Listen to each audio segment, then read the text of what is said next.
Doesn't matter if you're black or white. Dun, dun, dun. Morgan and Rick Grimes back to fight the Cram in Alexandria. Morgan's back with his stick. Rick has got his python. He's still suffering those wounds for big Pete. And I tell you what, this episode was really bad. And I think season 6 is actually where it begins to just nosedive off a cliff, because this whole premise of this horde being in the quarry, it's just so convenient to set up No Way Out. It doesn't feel authentic. It's literally here. We've got a million walkers next door to us, so how can we find a way to release them and then actually bring them straight to our doors of Alexandria? Well, Rick's got a grand old plan. Let's introduce this other guy who actually built the walls with Reg, even though we didn't see him throughout season 5, but he's such a great architect. I don't get it. Do you get it? I don't get it. For me, I actually preferred the season 4 premiere. I think we were a lot closer to the original cast. We still had some good characters in there that I liked. We had Herschel still alive. Daryl was, I guess, at that point a little bit less pussified than he is now under Rick. Of course, we didn't have some decent characters like Abraham, but I mean, already, in my opinion, Abraham has kind of just retreated into being a background character. This episode was all about Rick taking charge. Now, we did have a few members from Alexandria, one member in particular that was not happy with Rick, not happy with Rick's group coming in and pretty much destroying everything, getting people killed. I think his name is Joe, and he wants to put an end to this. I believe his name is Joe. He doesn't trust, or Carter. Carter. It's Carter. So he doesn't trust Rick, and he thinks that Rick's group is up to no good, and it didn't end too well for Carter. I think this would have much more weight if we'd seen Carter before this season. I mean, like, we're led to believe he's been there.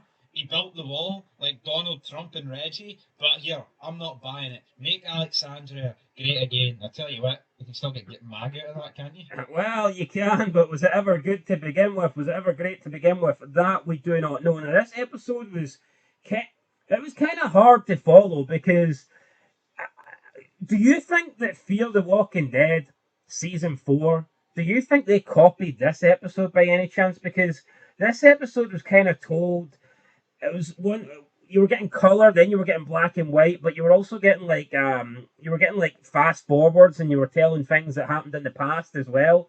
It was a little bit hard to keep up with the timeline. No, I agree. I thought it was all over the place. I thought it was oversaturated with characters. That will become even more true in the later seasons. But for me, I thought the episode just sucked. I do honestly think this whole quarry arc is just cringe. It's just to force a horde of walkers on their doorstep. It's like, they get the horde out, right? The first walker comes through for the trucks. And but Daryl shoots it, right? And it's like, why the fuck would you shoot it? Why would you waste an arrow? Just to show how good Daryl is, isn't it? No, really? But come on, man. Oh, but the sound from the quarries dragging in more walkers. See this plan of getting, like, I mean, I would say there's probably near about, what, 50,000 walkers in there. If you look at football stadiums, I would say it's near enough on one of the size of them. It's like, how are you going to be able to get 50,000 walkers out of one quarry and get them away from your place without any of them going, astray? Yeah, it just doesn't make it. It's literally just to try and create a story, try and create a problem for the group. These walkers are in this quarry, not necessarily going anywhere. No, this would be like Walter White, right? For some reason, going to Jesse here.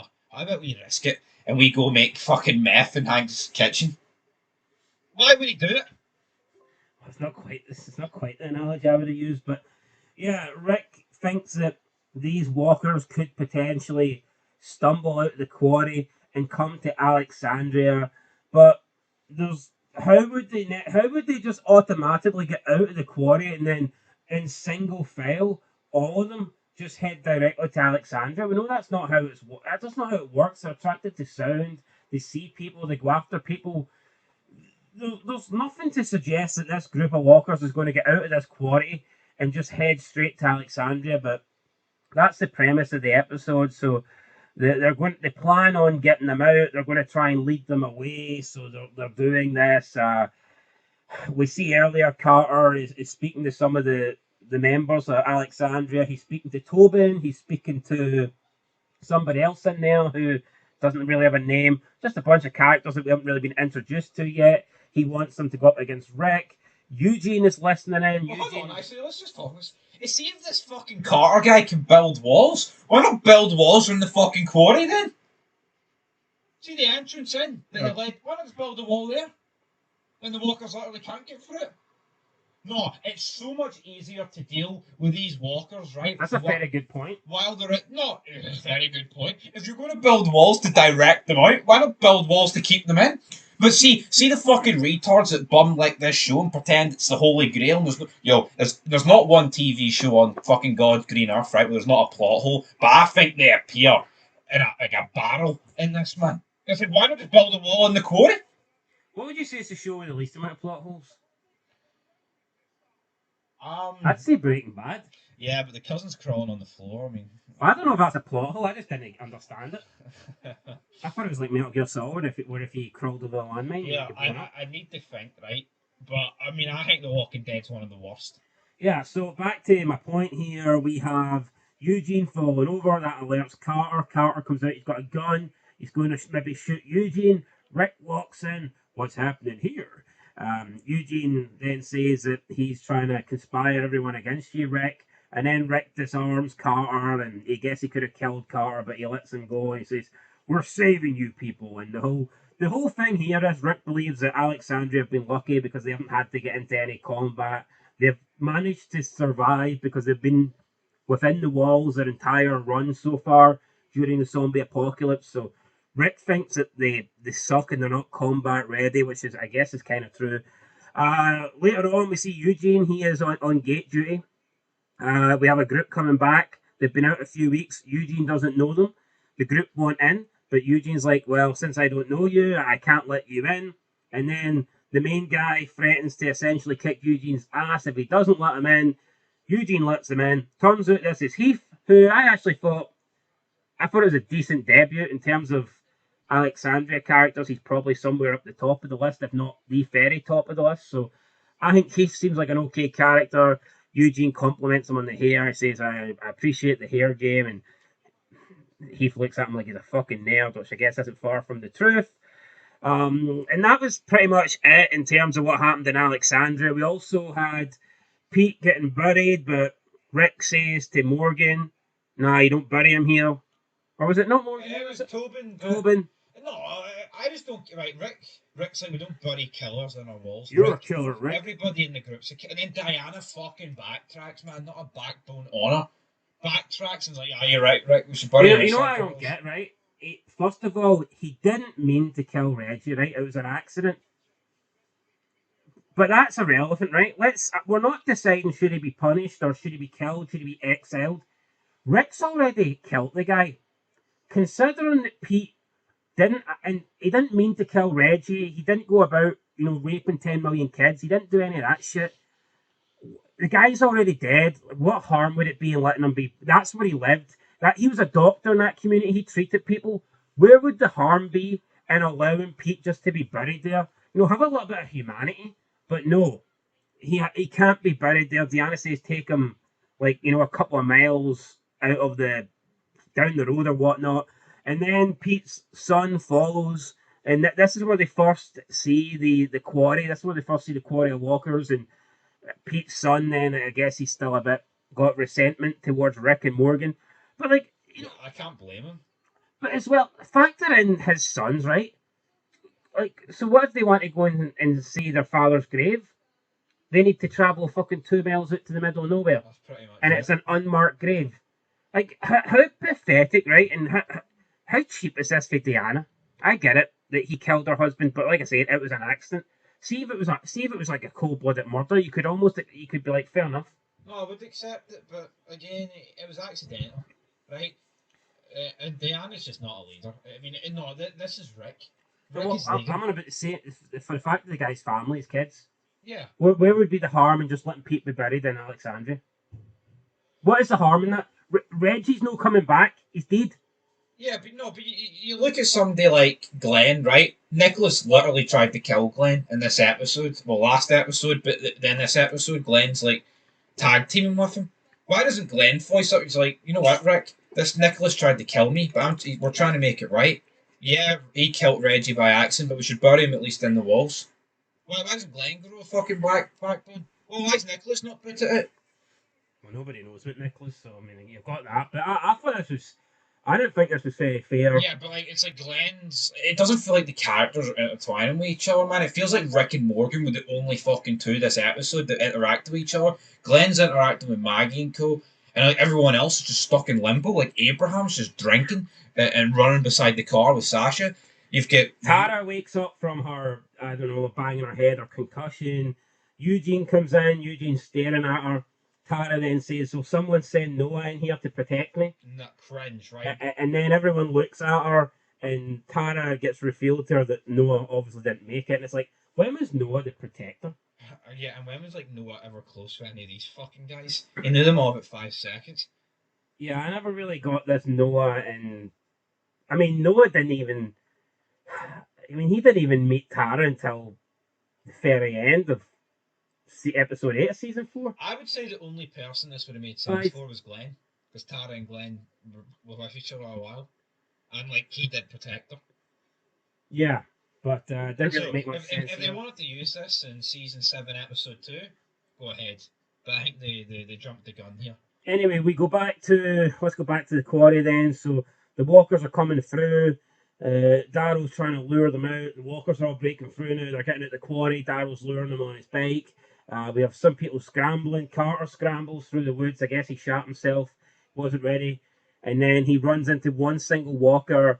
And this single walker literally grabs his arm through this tree branch. It latches on to Carter and then pulls Carter, who's like a fully grown man, with one arm, pulls Carter in towards the tree branch and then takes a big chunk out of his like face. And then Rick comes, puts down the walker, and then he tries to calm Carter down for like 15-20 seconds, not really sure what the point of it was, and then decides to put him down by like knifing him in the head. No, I hear about this. So it's almost like, right, so there's people who are survivalists, right? But say you're a woman or a kid like Carol, right?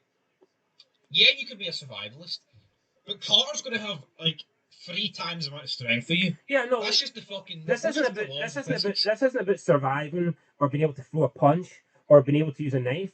The walker grabbed him with one arm, and he is a full-grown man. Should he not have been able to pull away from that walker? Yeah.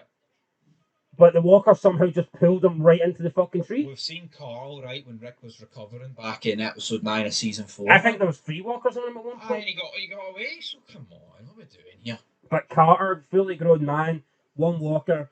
I think No, but like, that's what I'm on about with this show and plot holes, right? I know there's shows, right, where like main characters get shot at and they never really get hit, right? I get that. I can almost accept that. But see this, it's like, no, I mean... yeah, but I think they did well in the first couple of seasons. I think the longer the shows goes, the main characters all just have like plot armor against walkers. No, I agree. But the red shirts can't even take on fucking one. Yeah. So yeah, Carter. I don't know why Rick just didn't put him down straight away, because he was like alerting all the walkers. He was Because making what noise. But I would say is like Dale got took out by one, but no one else at that point had took out like fucking 20 on one. yeah, Dale got took out by one. But back then, no one in the group was really confident hand to hand. Yeah. With walkers, we hadn't really seen it at that point. No, absolutely. It was more season 3 where they became comfortable doing that shit. Plus, you look at Dale was older. He got caught by surprise. And it's not like Dale was holding the walker off. I guess it had sharp fingernails or whatever, and it dug into his stomach. But yeah, I mean, these things have been dead. It's like, see when you're dead, like how much bone, strength, muscle still remains? No. At the end of the day, it's like a rotten corpse, so how strong can it fucking I'll be? tell you what, though, this Strong enough to take down a fully grown man, but like multiple walkers aren't strong enough to take down, like little kids and women. It's like, I mean, what are we doing? This episode was like a rotten corpse, but here it ends with a horn going off and the walkers walk towards Alexandria. Oh no, what are we going to do? We have Abraham acting a wee bit rogue, I guess. Yeah. I don't know what, he's drinking. I mean, I guess that's the only reason he could find Sasha more attractive than Rosita. Yeah. We'll find out what happens I later think on. the only positive I can take for this episode is Morgan's so much better here than he is in Fear. Like, I think Morgan at this point, it's not him at his best, but he seems to be normal. He's not like fully blown retarded where he's like going to save even people who are going to kill him. He seems like he He understands. seems a bit more rational, Yes. which is less than you can say, which is more than you can say about in season 4 Yeah. of Fear, when he literally wants to like sacrifice everybody to rescue bad I people. think it's scary the amount of screen time this prick gets over the course of like the walk. See, from this point, right, of the 2015, this episode came out until Fear ended, like what in the last summer. This guy probably got the most fucking screen time of anyone. Is it any coincidence that The Walking Dead pretty much gets to shit at this point? Probably not. Anyway, I'm going to give this episode a 4 out of 10. I thought it was really poor. I'm sorry, man. I can't look past the quarry. I mean, if you're going to build walls, just build it around it. It's so forced, and if you can't see it, then open your fucking eyes. Now, some people will pretend, oh, there's loads of walkers. This episode was automatically good. Who gives a fuck about the walk? I care about the characters, not the zombies. I believe we also got a couple of W's on some foreheads as well. Oh, W's. Well, this episode's getting a few L's. Yeah, the wolves are coming. Overall, just was not very good for it premiere. You gave it a 4. I'm tempted to give it a 4 as well. I'm trying to think why I wouldn't. You know what? I'll give it a 5. I think the non-quarry stuff was not bad. I mean, like this Carter, I like the fact that there was somebody speaking up against Rick's group because I think there should be. I think it only makes sense because you look at Alexandria, everything was running smoothly. I mean, Rick can claim, Rick say, "You're lucky we found you." Are they really? I mean, Alexandria's taken a beating since you guys turned up. That's another plot hole, though. It's like, well, why wasn't he voicing his opinion last season? Oh, wow, yeah, because he wasn't fucking there, even though he was there. I think Reggie seems like an okay character. Glenn and Nicholas are bum chumming each other, so I'll get a 5. You give it a 5, I give it a 4. That's a 4.5 out of 10. Up next, JSS. They call me Shelton.